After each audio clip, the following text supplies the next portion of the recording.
This is Reality Transurfing in 78 Days, hosted by MJ the Mastermind. One principle a day. By the end of these 78 days, you will have a deeper understanding of how you can consciously choose your own reality. This is day 3. Day 1, we woke up. We realized the life we'd been living wasn't fully real. You realized it was a dream, and you had been sleeping through it. Day 2, you learned how to stay awake inside the dream, how to step off the stage into the audience hall to watch the script instead of being swallowed by it.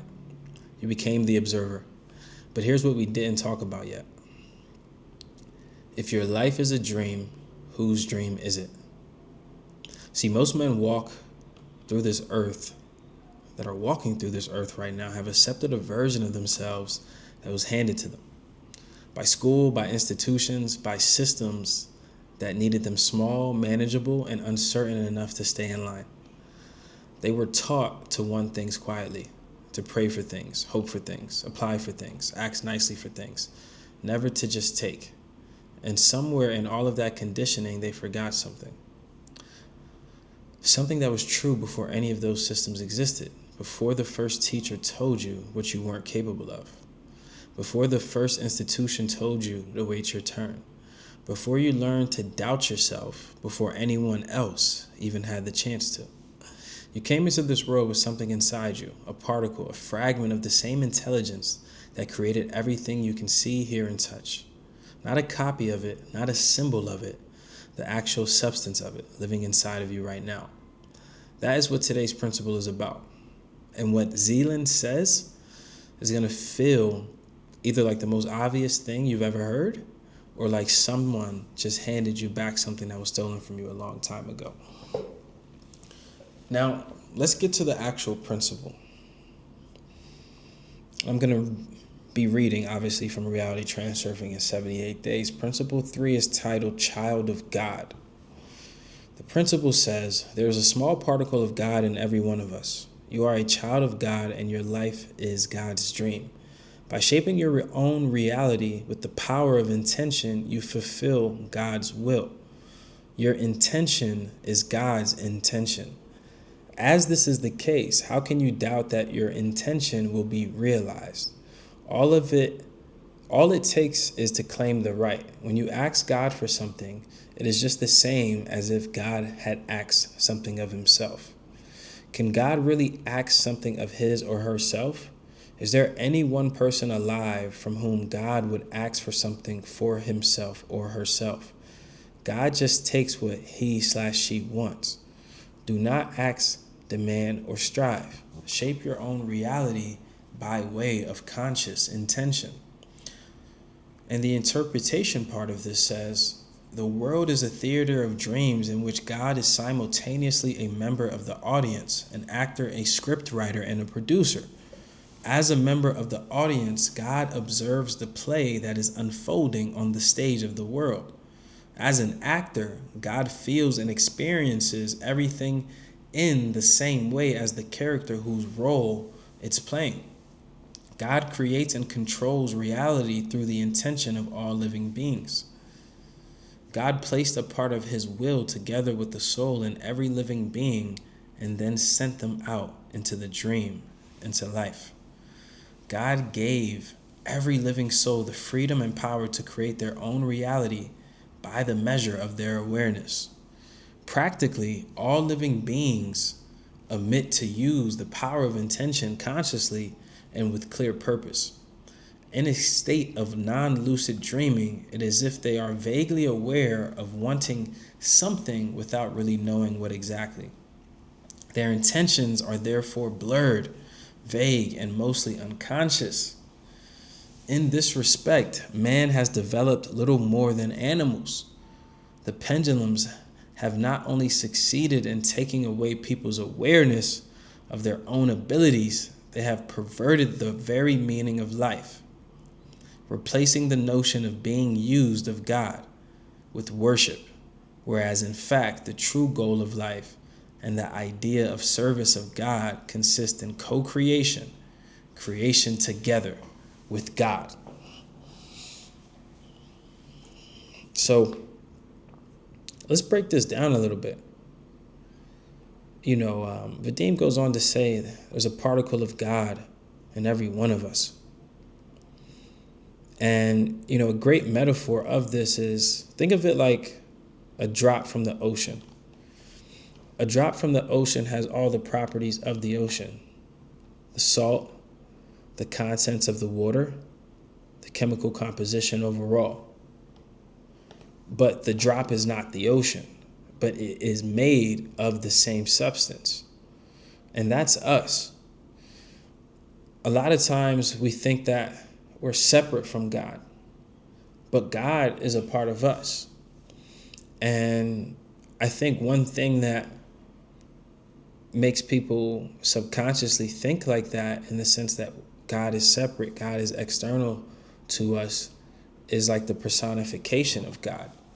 A lot of times people reference God as like he or she, and I think subconsciously sometimes that externalizes God and puts God into a form of a he or a she, when God is all-encompassing. But that metaphor of us being a part of God and looking at it as the drop of a drop of the ocean still has all the same properties of the ocean. He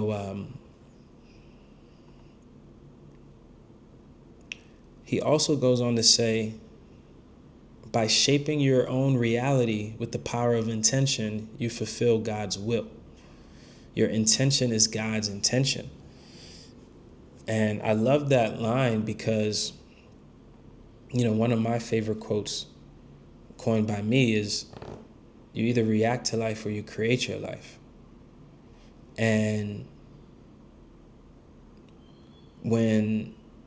then also to add on to that is, like, our purpose here is to create. Like, I truly believe that the purpose of us as human beings is, remember, we're not human beings having a spiritual experience. We're spiritual beings having a human experience. Okay? And I believe that experience, that whole purpose of our experience of life is to create. And when he says, by shaping your own reality with the power of intention, you fulfill God's will. Right? I feel like that's such an alignment, with that. Okay. Now, there's a couple of great quotes in here.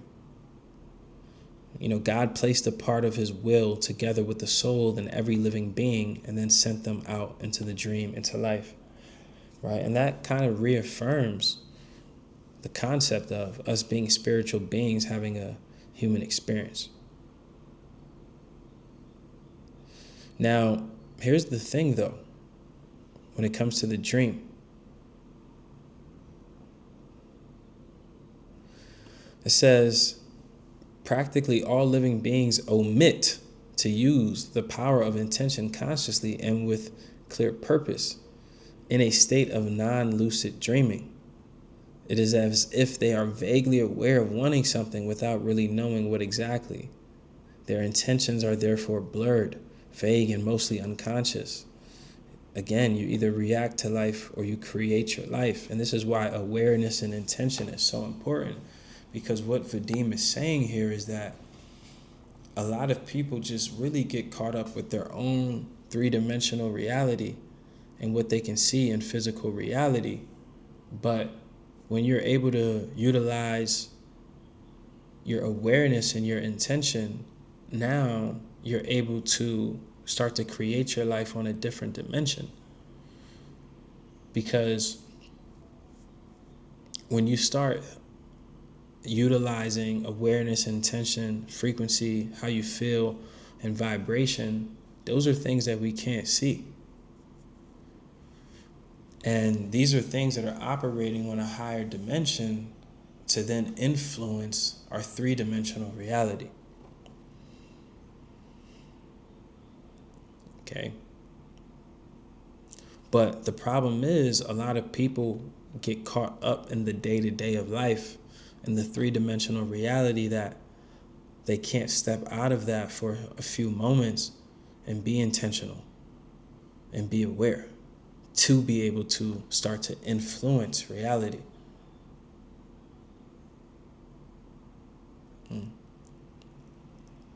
It says the pendulums have not only succeeded in taking away people's awareness of their own abilities, they have perverted the very meaning of life, replacing the notion of being used of God with worship, whereas in fact the true goal of life and the idea of service of God consists in co-creation, creation together with God. So the pendulums, when we're touching on the pendulums, we're talking about belief structures. We're talking about distractions. We're talking about concepts and things that we focus our energy and attention on that take away from our abilities to be able to be aware and intentional to actually influence our reality. And it also goes on to say, again, it's putting this external putting God on this external pedestal in the sense that it says replacing the notion of being used of God with worship, whereas in fact the true goal of life is co-creation. I think that's pretty deep, right? Like the true purpose of our relationship with God is to co-create. And it goes back to, again, what's our original purpose here? To create. Now, the principal part of this, the interpretation part of this, really goes deep. But ultimately, I think the message of this is that remember your abilities, remember your power, remember that you have the ability to influence and choose your reality. Okay? And you have to stop asking and start claiming and start choosing.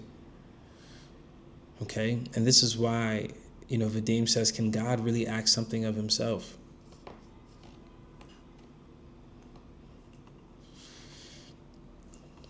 So the practical part of this is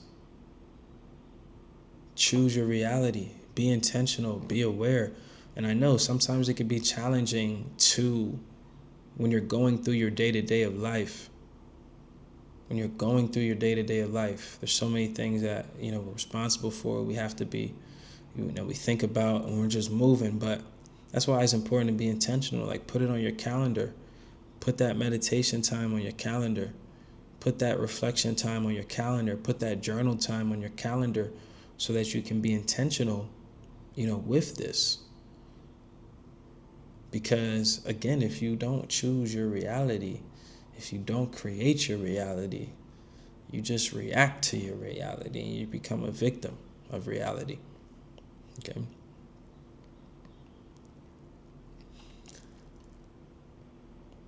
So we will continue. This is day 3, right? Our next day is A Star is Born. If today is about reclaiming your divine identity at the root, day 4 is about what happens when a man knows who he is, steps fully into the world.